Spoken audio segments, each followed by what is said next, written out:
The following books, stories, plays, poems, or limericks you will hear on Right Time Radio are the intellectual property of the writers and authors mentioned. Any copying, recording, or reproduction of this work is strictly prohibited without the express written consent of the author. The content of this show is the individual expression of the author and does not necessarily reflect the views of the owner of this radio station. It's the right time for Right Time Radio. I'm Tom Bruno. And I'm Lynn Donovan. Well, spooks and spookettes, we're ready today for a little Halloween special. And in the studio today, we have lots of ladies here. Some have written spooky stories, and some have written cute Halloween stories. So I'm going to introduce everybody real quick. First, there's Lynn Donovan. She's just spooky. Hi there. I'm spooky. Yes. Yes, cute and spooky. All right. And then our narrator for the first piece, which she didn't write, but she is going to be our narrator. This is Bethany LaLoy. Good morning. A spooky good name. Morning. Yeah. And she is sporting a skull emblazoned, what do they call that? Skull candy? Or what do they call it? These are the sugar skulls from Day of the Dead. Yes. Closer? Sugar skulls from the Day of the Dead. Yeah, the Dia de los Muertos, which is the day after Halloween. The day after the dead. To keep the spooky going. Yeah. Okay. Yeah, it's very cute. But to see it being on radio, you can't see it, but she dressed up for radio. How about that for right now. Bethany? Oh, I'm outflanked. All right. And then Jean Alvier is going to read after that, and she's reading some Zuggy the Puggy stuff. Hello. Good to be back. Thanks for having me. It's so exciting. Yeah, we've always we got some stories about how successful Zuggy has been. We'll tell you after she reads some poems about Halloween. Okay, and then we have Sue Hawes, who's going to read one of her compositions, and she is say hi, Sue. Hi, Sue. That was so lame. And Sorry. so predictable. Say goodnight, Grace. All right, and she's sporting this sweater vest that has got a cute witch, a cute bat. I think are those candy corns? Spiders, and bat, and this giant ugly Ghosts in my spider. ears. I love Halloween. Happy Halloween, it says on And I have a cat named Spooky. Aw, very cool. Is it a black cat? Yes, sadly he is. Mwah. Yeah, you should have brought her with you. Yes. black You would have cat. loved it, yes. Yeah.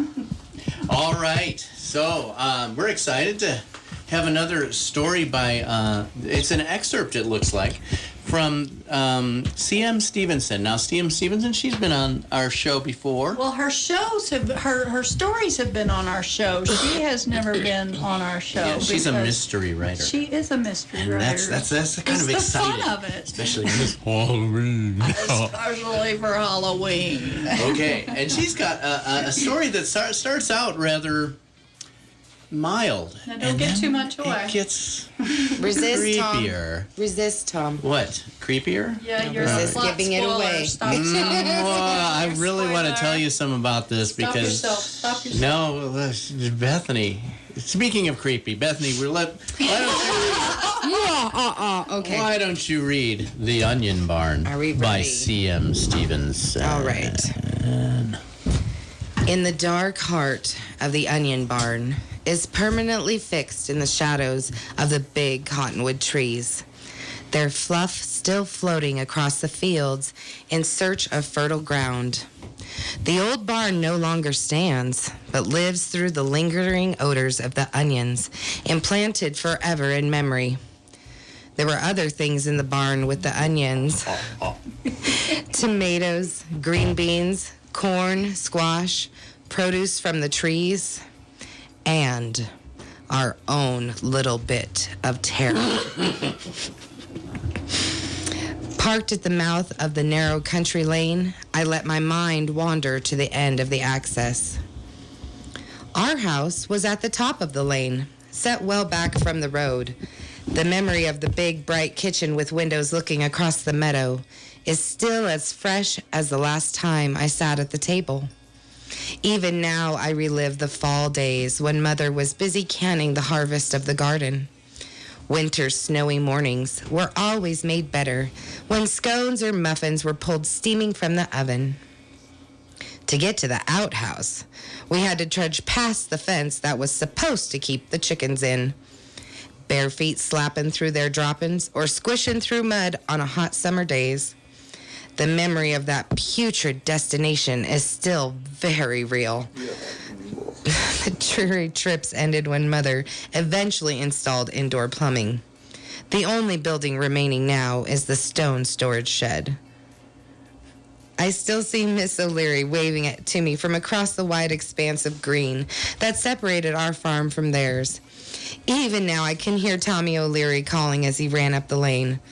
"Want to go to the onion barn?" he would call happily, long before he reached me. "Sure," I would yell back, and we two would start off down the lane, walking slowly through the warm summer afternoon so our adventure wouldn't end too soon. All of the problems of the neighborhood, school, and yes, even what we knew of the world were discussed, argued over, and resolved during those walks through childhood. Countless numbers of rocks were collected during the journey and stuffed into pockets of overalls, only to be spilled out by mothers, not always pleased with the treasures, returning them to the roadway for another day's searching. Sunflower heads growing along the ditch banks were checked on each trip so we would know when they were ready to pick, if the birds didn't beat us to them. We did our share of work in the onion barn, pulling away the outer layer of dirt and skin from the odoriferous, slender white bulbs, twisting bands around a count of 12, and tossing them onto the huge piles where workers crated the bunches and then stacked the full crates in the corners waiting for the trucks. There were some days when we didn't work, because after all, Mother would say, we were only just 10, and 10-year-olds need some summertime whenever possible. Tommy never had to help if he didn't want to, because it was our onion barn. Weber's Truck Farm, read the sign above the big sliding doors. Miss O'Leary was always glad for the produce Tommy earned by helping, so he didn't mind pitching in. I remember the time one of the farmers trapped a skunk next to the road. Tommy and I watched from a good distance while the farmer went to get his gun. The little skunk clawed and clawed at the ground, pulling grass roots and dirt through the steel mesh. Exhausted, it would lay to rest and then begin the frantic digging again. It was then that Tommy and I decided to set it free. This is Right Time Radio, and we're going to take a little break, and then we'll be back with more of The Onion Barn by C.M. Stevenson, narrated by Bethany LaLoche.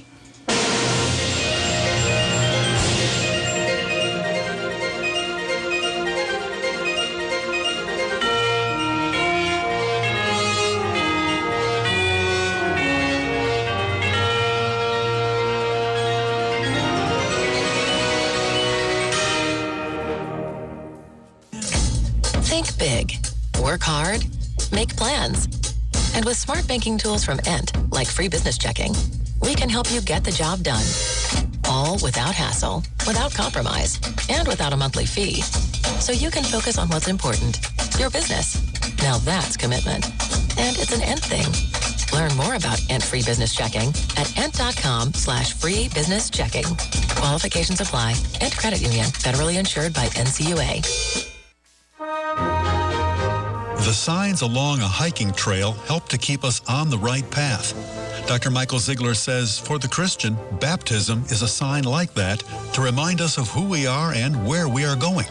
Hear Dr. Ziegler's message titled, Walk With Me, this week on The Lutheran Hour. The Lutheran Hour is brought to you by St. John's Lutheran Church in Canyon City. Listen Sunday mornings at 8 a.m. here on 1400 KRLN. The Fremont County Transportation Department reminds property owners to avoid doing work in county road rights-of-way. Landscaping and fences often encroach into the right-of-way, creating road maintenance and drainage problems, and sometimes come into conflict with utility easements. Before you plant trees, install fences, or construct landscaping in rural areas, make sure you are not in the county road right-of-way. County crews have authority to remove those improvements. Call the Transportation Department at 275-2047 with any questions. KRLN weather, sunny and warmer today. West winds at 10 with a high around 57. Clear skies tonight, the low near 32. Sunny, warm, and breezy tomorrow with a high around 72. 27 or low this morning after a high of 44 yesterday. Another half inch of snowfall gave us 0.03 of an inch of moisture. Current temperature at the weather station is 42 degrees. Talk Radio 1400 KRLN.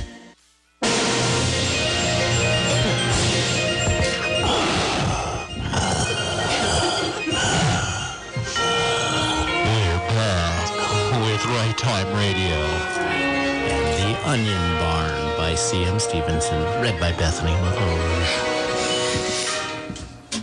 It was then that Tommy and I decided to set it free before the farmer returned to kill it. Anything that struggled that hard to survive had a right to live. We took an old blanket that was laying across stacked wooden pallets and tossed it over the trap so the skunk couldn't see us. That didn't make any difference, though, because when the cover hit the trap, the skunk sprayed onto the underside of the blanket, nearly gagging us. After we stopped choking, Tommy looked for a stick while I stood ready to open the end of the trap so he could prop it against the steel door. Once found, Tommy placed the stick under the door, and then we ran like hell. We stopped a distance away and watched until the skunk ran safely into the irrigation ditch. We hurried to take away the blanket and remove the stick that held the door so the farmer wouldn't know we had freed his quarry.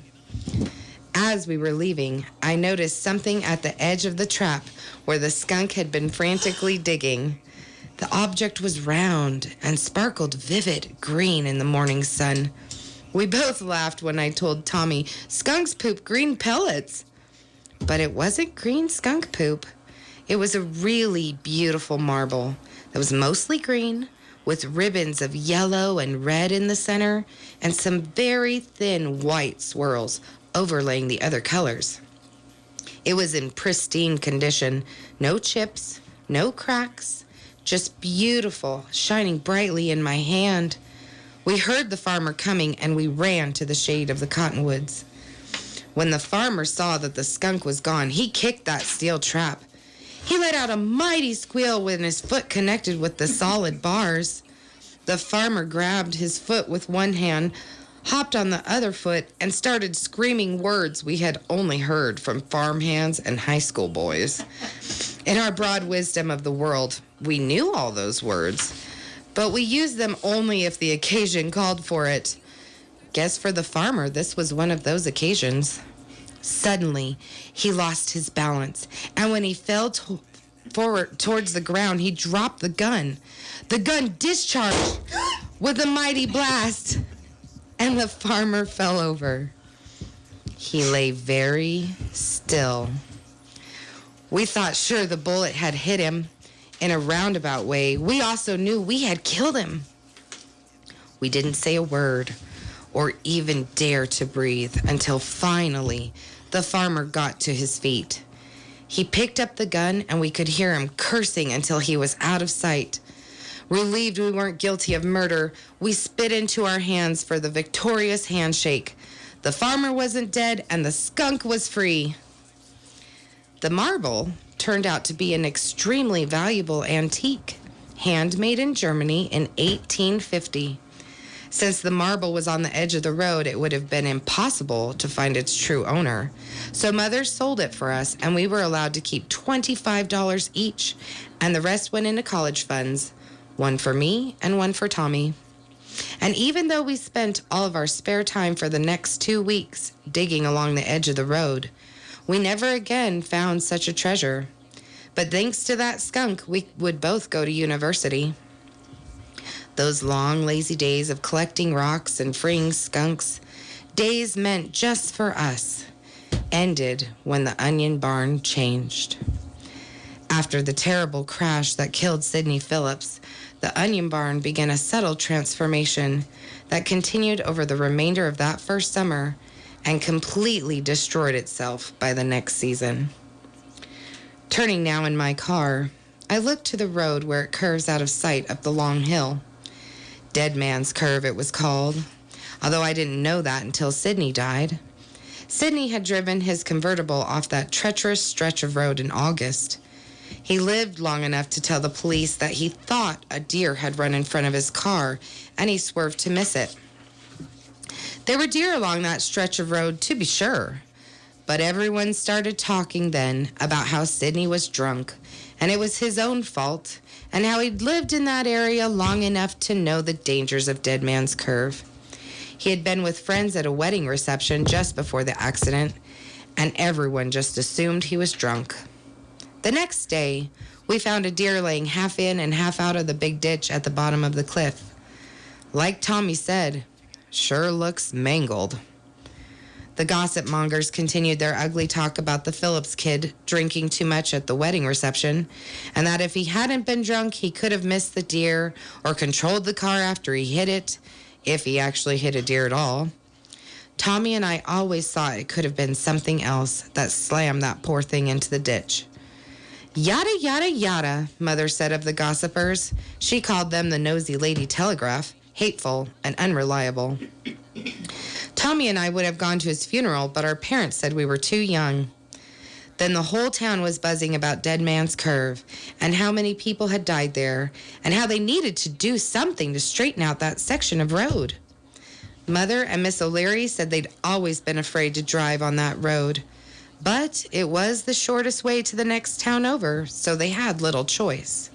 I never again wanted anyone I loved to drive along there. By the 1st of October, everyone could feel the change in the onion barn as the weather and the barn grew darker and colder.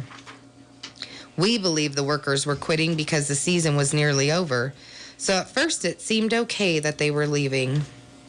No one wanted to believe they were leaving because they were afraid to work in the barn. There were still apples coming from the orchard, and Mother did manage to keep enough pickers to finish the crops. One afternoon, after all the workers were gone, Tommy and I were stacking empty onion crates. It was then we noticed the shadow for the first time. It was deep blackness, like the darkest night I've ever seen. No stars or no moon, not even a dimly lit bulb from a far-off neighbor's shed. It was Stygian darkness hovering ominously in the corner.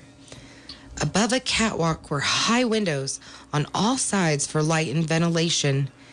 Even those slowly went dark. Stony, cold silence crept along the walls and across the cement floor.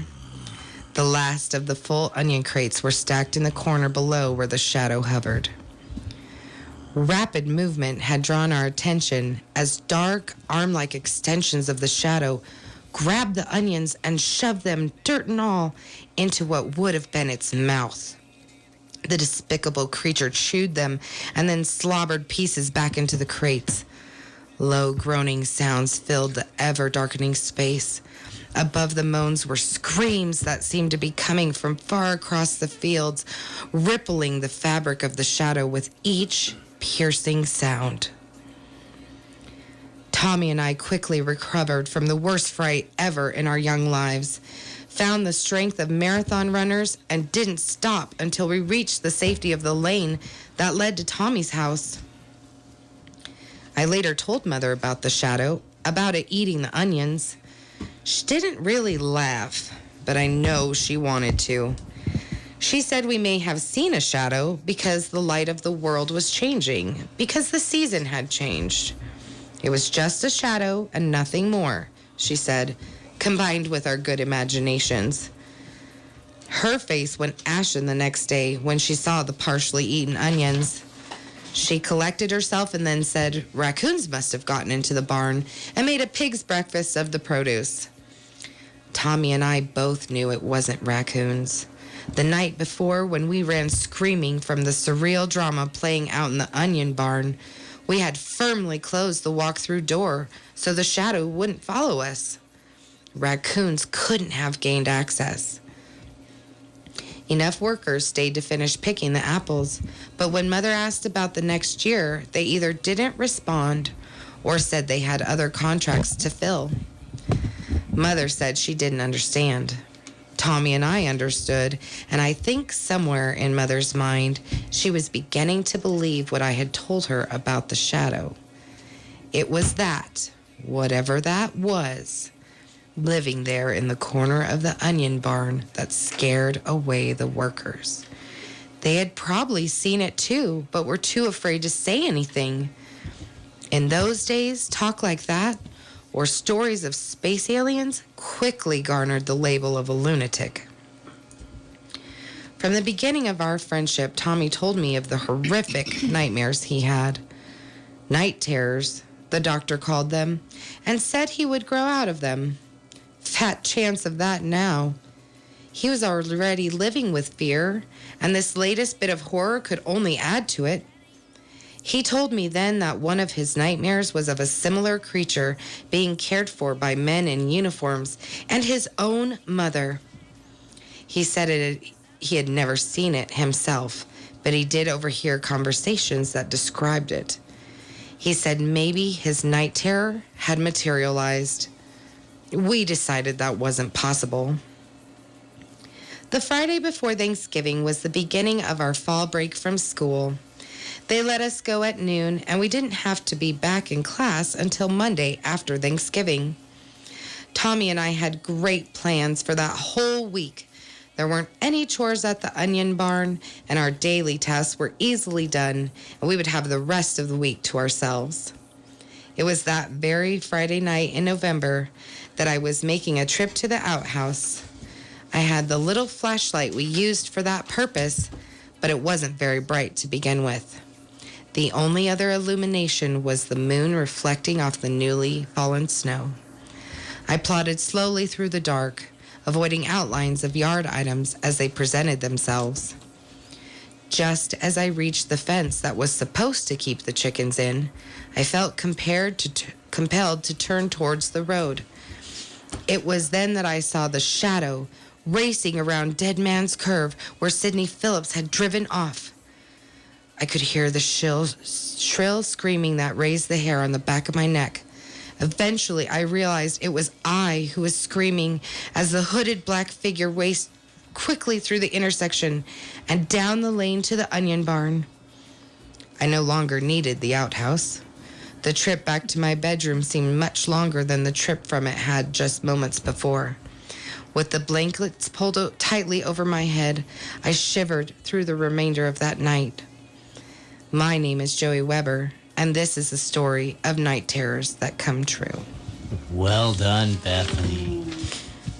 And thank you, CM Stevenson, for submitting this to Right Time Radio. We are so appreciative because this is a great Halloween story. Yeah, obviously it's an excerpt. I just want to know, what is this shadow thing? Yeah, yeah. Maybe she'll share the rest of it with us, and we can let everybody know what's going on. Or how do we find the rest of the story? We really don't know, do we? Well, we'll have to talk to the author. But listen, those of you who are authors or writers in the area, we would love for you to submit your stories to righttimeradio@gmail.com. That's WRITE, righttimeradio@gmail.com. Send us some of your writing. We'd love to have you on here. We've got openings next year, and as far as I know, Carrie's going to still let us come and play every Friday, so. Carrie's nodding. The haunted radio station. It could Carrie, be, you're a who knows? patient woman. She is. She's gold. We love Carrie. Stay golden, Carrie boy. Stay golden. Well, we need to take a break, but I want you all to stay tuned in to KRLN Radio. Right Time Radio is our show, and we have got a really fun couple of poems that were written by the muse Zuggy the Pug, and the owner of Zuggy is Jean Alfieri, and she's here in our studio today, and she's going to share with us two of the poems that Zuggy inspired, and they're Halloween related, and so we can't wait to hear more of that when we come back after this commercial.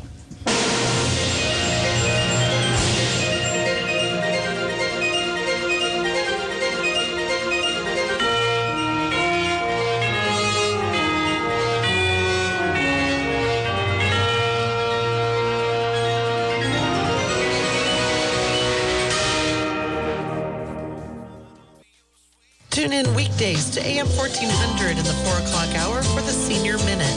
Useful whether you're a senior or not. These minute segments are meant to improve your life and lifestyle. Messages range from health and wellness to practical and positive solutions. All brought to you each week by Skyline Ridge Nursing and Rehabilitation. Getting to know and treat each senior individually and independently as possible. Call for more information at 275-0665. Who doesn't love a free pumpkin? Everyone loves Pueblo Bank and Trust Harvest Day, a community tradition for almost 30 years. Hey, this is Scott Thorson, Market President of PB&T Bank, and everyone is invited to enjoy this year's Harvest Day, Saturday, October 26th from 10 till noon. We'll have free pumpkins, live music, food for all, and great giveaways, celebrating 130 years and our customers as we continue this tradition. Join us, PB&T Bank, 1401 Main Street, Saturday in Canyon City. PB&T Bank, your local community bank. Equal housing lender, member FDIC. $1 billion. The question is, who let the dogs out? Who let the dogs out? Who let the dogs out? AM 1400 KRLM is proud to present live coverage of Big Dog football. And this Friday night, the Florence Huskies will travel to Centauri for a matchup with the Falcons. Be sure to join Mark, Kevin, and Rick for all the exciting action. Pre-game show gets underway at 6:30. We'll kick it off at 7. The Florence Huskies and the Centauri Falcons. Friday night, online at network1sports.com and AM 1400 KRLN.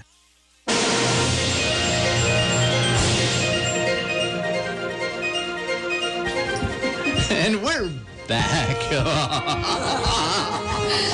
with more stories. You don't like Halloween? No, I don't like Halloween. Hey, speaking of Halloween, we got Halloween at Main Street, Trick or Treat on historic Main Street in Florence coming up next week, and that's going to be great. We're going to have Blue on the Bridge. Yeah, Blue on the Bridge. Oh, there's so much happening. Florence has got Stomp and going Chomp. on. Huh? And Stomp and Chomp. Stomp I and hear Chomp. Spider-Man's going to be on top of Papa's again today. You know, cool. swinging from building to building. I didn't know you knew him personally. Yeah, well, my real name is Peter Parker. Oh. I did not know that. Yeah. Does Elsa know this? No, because it's don't his tell her. secret identity. Yeah, they just did live on the radio. Oh, darn. Nobody listens to these shows. Now that's spooky, Tom. Now the phones are ringing. I guess that was wrong. All right, I'm excited to roll into this next one. You know, we were all doing ghost stories before during rehearsal, and I was so scared. And then I realized Lynn had to that hold him. ghost stories from a dog's point of view are even better because They really they are. probably can see and sense things that we can't see. That's true. So- Zuggy's such a good writer. He too. is. I And his- love his writing. His amanuensis, is that what you are? The one Yes, through whom right. he Oh, I channels. learned a new word. all I just capture these- it. Yes. Is Jean Alfieri. And she's here in the studio live, as far as we know. As you know. Jean is going to read for us about Zuggy the Pug. And I'm going to just tell you a little bit about the poet and her pug. Yeah. Okay, so the pug is kind of amused. Jean Marie is a native of Chicago, and she's always had a special fondness for dogs, no matter where she's lived, whether it's Illinois, Indiana, Texas, Wisconsin, or Arizona. And she and her fur family currently reside in Colorado, where she and her husband are dedicated to rescuing vintage puppies, also known as older dogs. Right. Yeah. Rescued is their favorite breed. So Zuggy, that's his pen name, was adopted by Jean Marie when he was 5 years old. Zuggy's real name is undisclosed to the media. He prefers to keep a low profile so he can move freely in public without worrying about being swarmed by adoring fans and... The paparazzi. There you go. So you can find out more about Puggy and all the fun things, and we're going to have some stories a little after these after these poems, which I better shut up and let Miss Alfieri talk. So where can they find them? At Facebook, Instagram, and their website. You can follow at Jean Alfieri. That's, let me spell it, JeanAlfieri, and at Zuggy the Pug, which needs no spelling. Thank you. Let's read the first one. Okay. Miss Jean, Zuggy the Pug, The Haunted Barn. The Haunted Barn. There was talk around town about the Red Barn, whispers of hauntings out at the old farm. Its color had faded, its boards had come loose, the ceiling had fallen where hens used to roost. Shadowy figures and mysterious sounds, trash cans turned over and strewn all around. I bet it's just kids, Mom offered to Dad. That it's been abandoned is really quite sad. Zuggy trotted back home on that crisp autumn day. He cut through the old farm as the sun slipped away. Soon came a cold drizzle, white clouds turned to gray. He was passing the barn and thought, should I stay? The broken barn door swung loose from its hinge. The whole front was leaning. It made Zuggy cringe. He entered slowly. Something seemed a bit off. He thought he heard scratching up in the dark loft. Zuggy sniffed the dark air. He squinted both eyes. Outside, thunder cracked. Inside, a crow cried. It made Zuggy jump. He looked up at the nest. The bird glared at him. Zuggy sat down to rest. I'm escaping the storm and need a place to lay, Zuggy said to the bird. Would that be okay? Caw-caw, the bird cried. She then flew away. Zuggy started to look for some dry, fluffy hay. Raindrops were leaking through the old, tattered roof. Zuggy was wishing his fur was rainproof. Zuggy thought to himself, this place is rather scary. Spiders hung from cobwebs with legs long and hairy. The wind whistled outside. The day had grown dim. He had a strange feeling. The shadows watched him. Rain pelted the roof. He felt a cold draft. From high in the rafters came a low, haunting laugh. It must just be the wind. Chills ran down his back. With each step he took, the floor creaked and cracked. A blood-curdling scream stopped him dead in his tracks. Zuggy wanted to run, but turned slowly back. A white, ghostly figure, its movement was a blur, swooped down from the rafters, wisping over his fur. It swirled through the barn, calling Zuggy by name. Was this an illusion or some twisted game? From the back of the barn came a menacing moan. Zuggy started to run. He had to get home. Zuggy knew in his heart as he flew through the door, he'd never, ever go back there anymore. Zuggy woke the next day, his fur finally dry.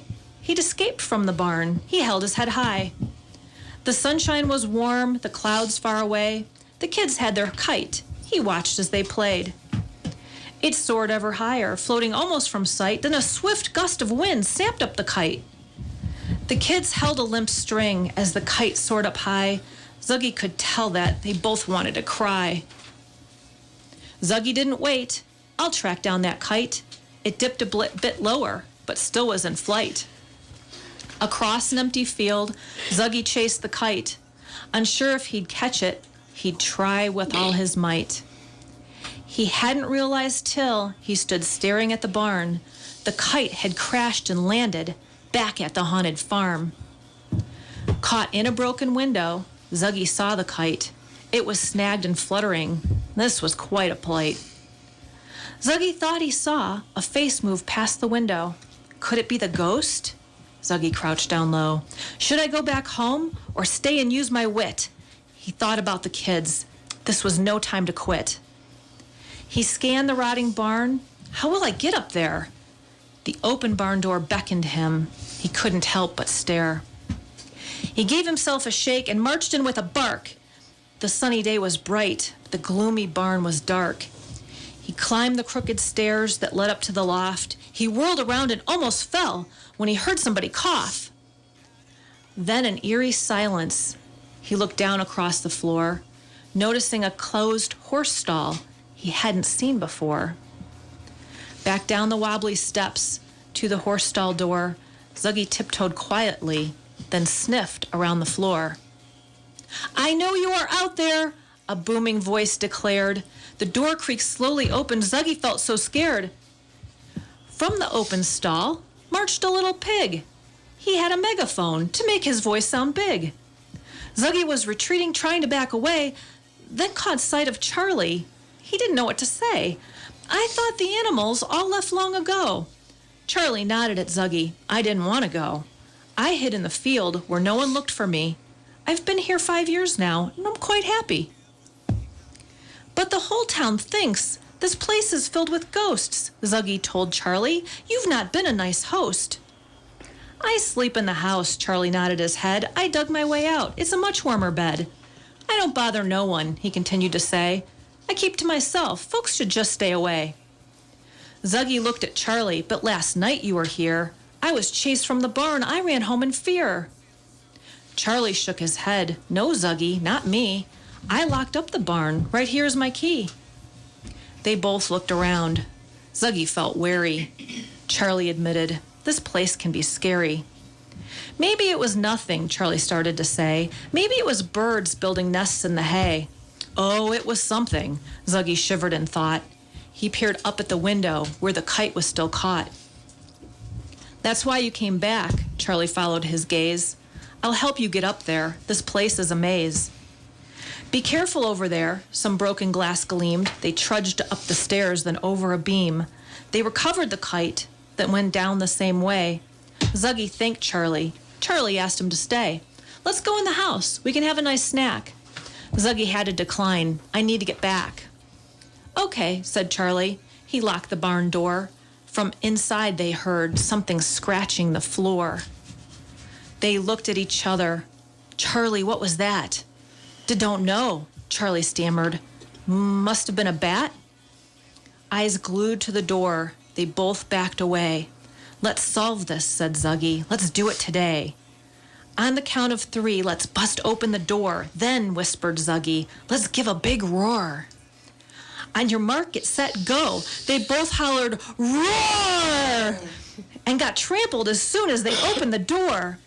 Running from the barn were 100 big rats, and right at their heels was a gray alley cat. She glared at them as she stepped into the sun. Why did you go and ruin all my fun? Who are you? Asked Zuggy. I'm the cat in the barn. I keep people away by haunting the farm. Hey, what about us? They turned quickly to see. 2 rats step outside. Don't forget mowing me. The rats looked offended. Who are you? Zuggy asked. Professional haunters. It's no easy task. Oh, give me a break, the cat rolled her eyes. I could haunt this whole place without you 2 guys. Before they could argue, Zuggy waved his goodbye.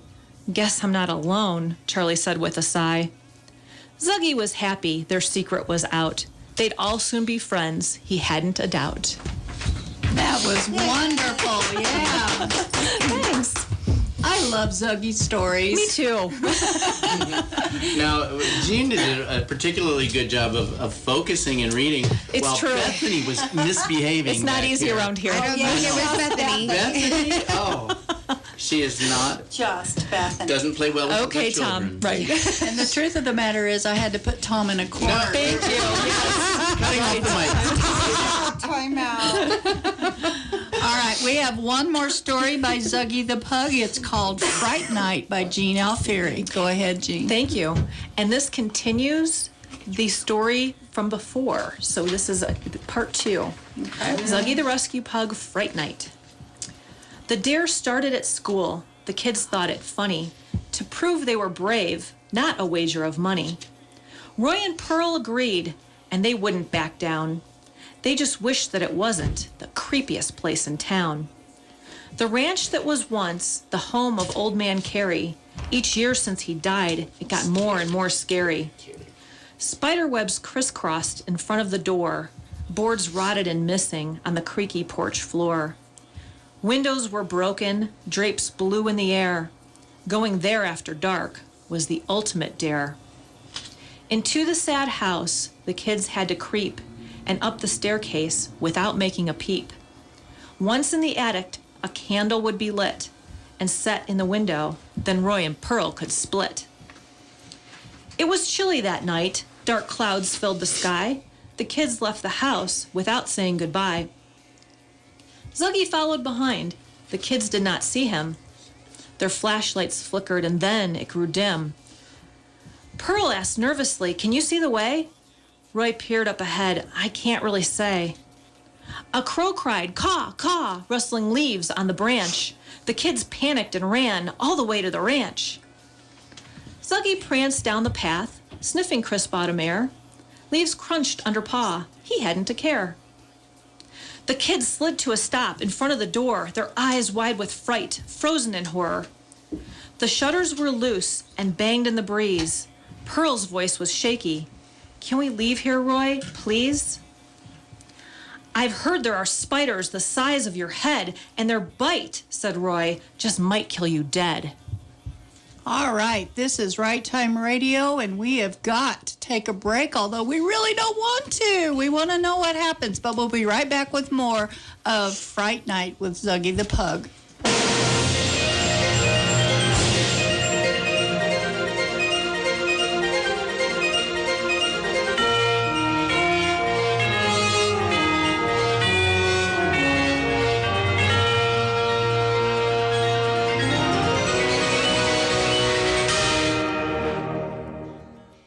Congratulations, Mr. and Mrs. Smith. Here's the keys to your new house.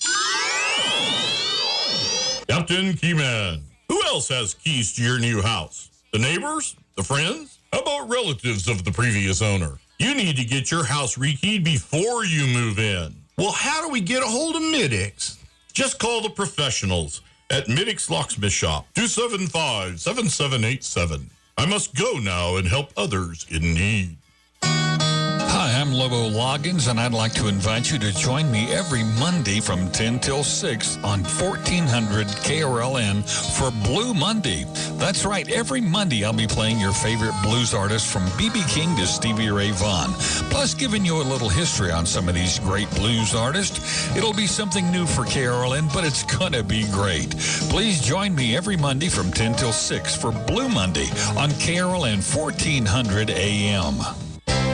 Hi, this is Hunter, landfill operator at the Phantom Landfill. Stop by today and check out our state-of-the-art scale that allows for quick and easy disposal. No more paying for that empty space. We can also provide certified weights. The landfill is open at 7:30 a.m. with the last load being accepted at 3:45 p.m. Monday through Saturday. So, what are you waiting for? Come out to the Phantom Landfill today, located at 2500 County Road 67 in Penrose, or give us a call at 719-372-6671. KRLN weather, sunny and warmer today. West winds at 10 with a high around 57. Clear skies tonight, the low near 32. Sunny, warm, and breezy tomorrow, the high around 72. 44 was our high yesterday with a low this morning of 27. We had another half inch of snowfall for 0.03 of an inch of precipitation. Currently 46 degrees at the Weather Center. Radio 1400 KRLN. To Right Time Radio and Zuggy the Pug doing Fright Night. Gene Alfieri. Zuggy walked through a field of pumpkins and gourds. At the back of the house, he squeezed through a loose board. Zuggy ran up the stairs. He was one clever dog. He barked to Charlie, Old Man Carey's old hog, a pot-bellied pig who still lived in the home. Outside in the fields, each day he could roam. Charlie was napping on the living room rug, happy to see Zuggy, the fun-loving pug. Charlie grunted his way as they tromped up the stairs. Zuggy told him about the kids and their dare. Outside, the kids huddled. Roy said, "You hear that?" "It sounds," nodded Pearl, "like an army of rats." Not quite an army, but Charlie's friend Mo was helping them build a live totem pole. Zuggy was the base, Charlie swayed above him, then little rat Mo. On the tip-top was Jim. The barn cat named Allie brought over a candle.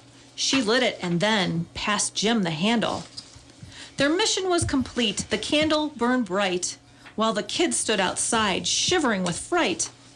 Pearl's teeth chattered. She felt chilled to the bone. "I don't want to do this. Can we just go home?" Roy hated to admit he felt the same way. His answer was sullen. "Whatever you say." They backed off the porch, but then turned around. They snuck up to the door. What was that sound? Zuggy's friends ran downstairs, making a thunderous roar. They slid on the carpet as Roy opened the door. In a furious blur off the porch they all flew. They tumbled on the grass, cold and wet from the dew. "What are you doing here?" Pearl ran over and said. "You made a racket that could wake up the dead." Pearl picked up Zuggy. Toward the window they turned. She gasped and pointed to where the candle burned. Roy was by her side, not believing his eyes. The candle was lit. It was such a surprise. The kids told the story, but not one friend at school believed Zuggy the Pug could pull off something that cool. That's awesome. Well, real quickly, Jean, you've got a new release coming out. It's not this story. It's Correct. something Yes. else. It's Zuggy the Rescue Pug, Baby's First Friend, and that's going to Nice. debut next Saturday at the Tempe Book Festival. November 2nd. Yes. And Tempe, Arizona. Tempe, Arizona. Right, Yeah, not so- here. But a week later, it'll be available. Online, yes. It will be available through the website. So Okay. ZuggyThePug.com. You'll want to look for the link Neat. there. Yes. Neat. Awesome. And you got an advanced copy of Bellyache Blues. How did you like that? I did. It was wonderful. My grandkids are spending the night, and I read it to them every night, and it became a ritual, and they loved it. Wonderful. So I've kept it. It's a Gigi book for whenever they come over How to many my days house. in a row? 3. They were there 4 days and 3 nights. So Very nice. Yeah, we read it.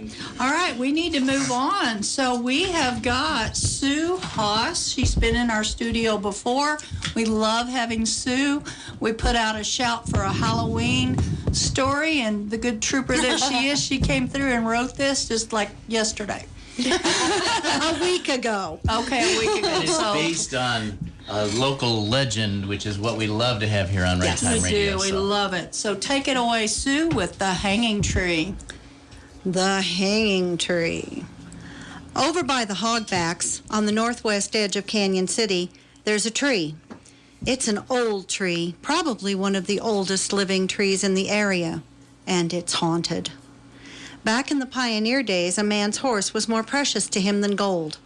The horse was transportation, companion, sometimes even GPS. Horses could find their way home in a blizzard, saving a cowboy's life. An empty saddle on a horse coming into the ranch was an indication of trouble, and the horse could lead help back to the scene of the incident. Horses were a critical part of the pioneer's world. Now that I've told you this, let me tell you about the old tree. Down in Texas one spring there was a drifter. The man had been a soldier in the Civil War, and after the war had not been able to settle down to civilian life. He moved from town to town, getting drunk, starting fights, and gambling.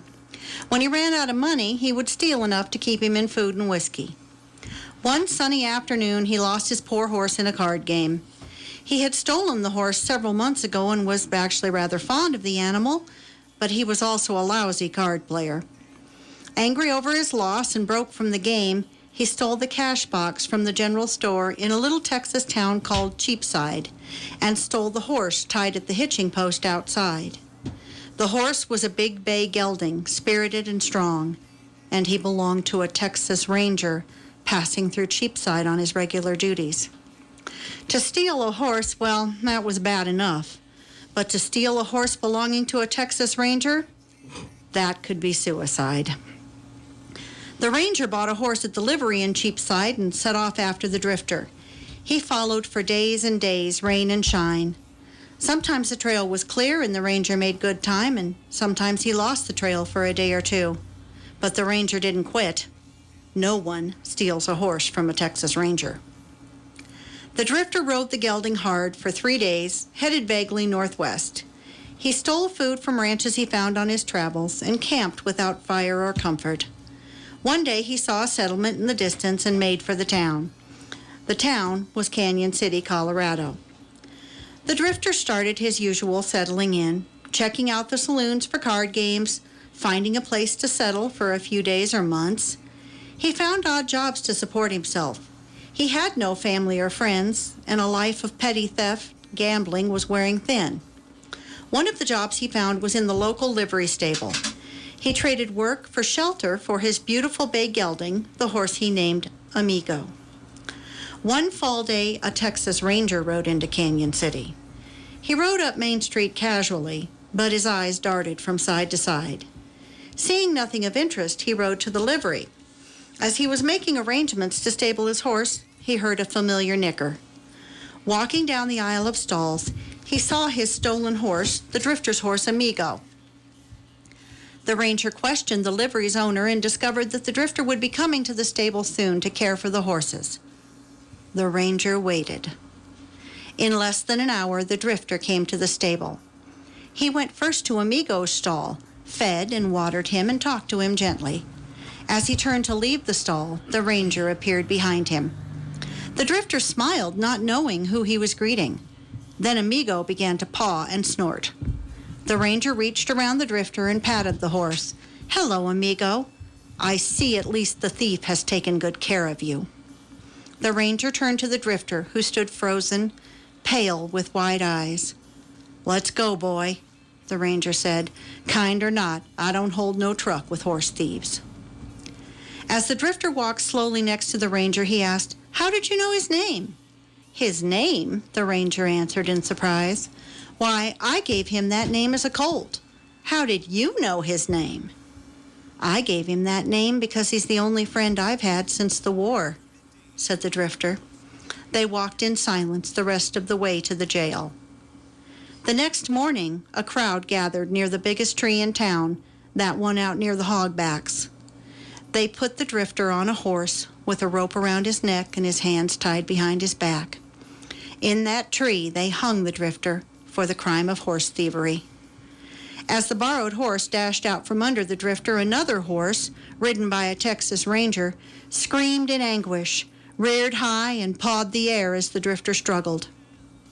On moonless nights, in the oldest tree out near the hogbacks, you can sometimes see the glowing silhouette of a man hanging from the branches, swaying, even on windless nights. And if you see the man hanging, you'll probably hear the heart-rending screaming of a horse called Amigo. You see, true friendship is eternal. Wow. This has been a great show for Halloween. Tom, do we have a chance to tell everybody about Sue Haas? And a real brief chance. Well, thank you, Sue, Anyone for who being knows on me the knows show. brief is not my thing. I'll try to. Nor Tom. Sometimes I can be brief. She's an Iowa native, and she lives here in Colorado in Coal Creek, and she did the Coal Creek Fire for us, which is a wonderful radio drama, and we sure encourage you all to submit your radio dramas. She's been writing all her life. Sue wrote Onion Rings, which was the second one-act play she wrote, and her first was Murder at the Mardi Gras Masquerade Ball. And that was performed by Fremont Civic Theater here in Colorado. So she has written short plays and presentations for children and published poetry in Lyrical Iowa and short stories in magazines. She's also been concentrating on writing, acting, directing, and singing these last 2 years. And she's a member of the board of directors for the Fremont Civic Choir and very active in local theater. And we're glad to have you on our show, Right Time Radio. Thank you. And thank you, Bethany, and thank you, Jean. Thank you all. Thank you. And hey, just a quick reminder, we got about 10 seconds. Our book is out. Our book is out. 3 days ago, we published Beyond the Veil. It's available on Amazon, the prologue book. So go check it out. Lynn Donovan and Thomas J. Bruno. That's right. All right, thanks for joining us on Right Time Radio. We'll see you next week at 10 o'clock.